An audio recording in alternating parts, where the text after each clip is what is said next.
அவுது பில்லாஹி மினஷ் ஷைத்தானிர் ரஜீம். பிஸ்மில்லாஹிர் ரஹ்மானிர் ரஹீம்.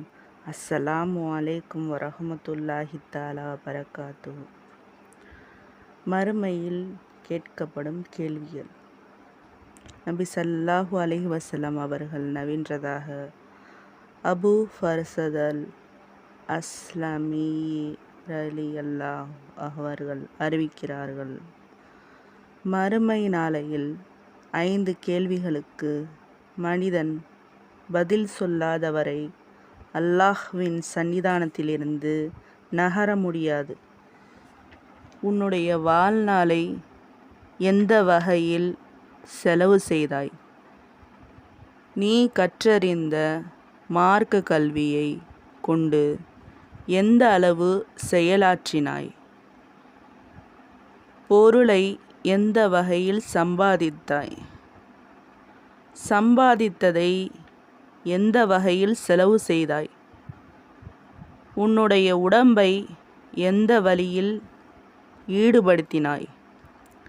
வேறு ஒரு ஹதீஸில் உன்னுடைய வாலிபத்தை எந்த வகையில் கழித்தாய் என்று வந்துள்ளது.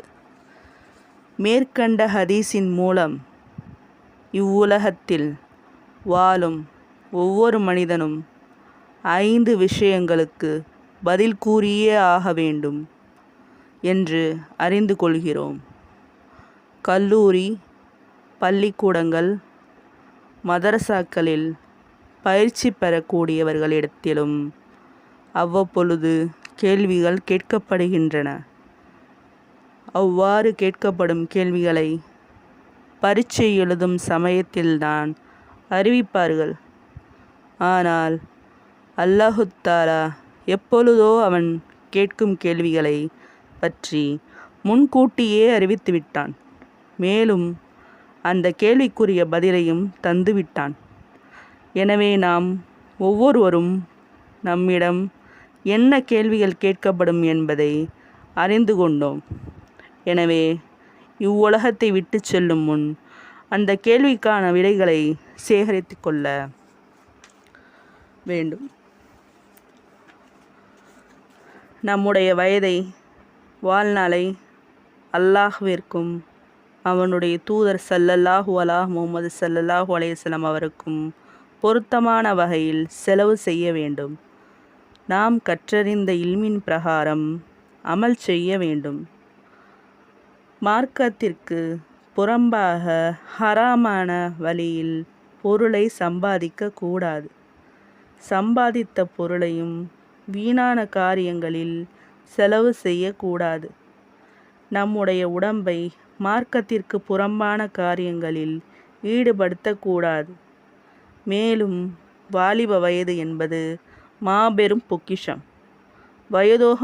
வயோதிகம் அடைந்துவிட்டால் உடல் பலகீனமாகிவிடும். மேலும் நீண்ட நேரம் ஒழுவுடன் இருக்கவும் முடியாது. நீண்ட நேரம் நின்று தொழவும் முடியாது. வாலிபத்தின் அருமை வயோதிகம் அடைந்தவுடன் தான் தெரியும்.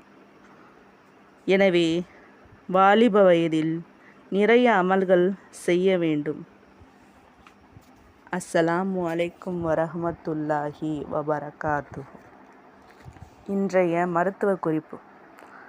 அதிமதுரம், சோம்பு, சர்க்கரை, வகைக்கு 50 கிராம் கொடிவேலி வேர்ப்பட்டை 25 கிராம் இவற்றை பொடித்து கலந்து வைத்து கொண்டு காலை மாலை 1 கிராம் வீதம் தேனில் சாப்பிட்டு வர தலைவலி, ஒற்றை தலைவலி, தீராத மண்டையிடி ஆகியவை தீரும். கண்கள் ஒளி பெறும்.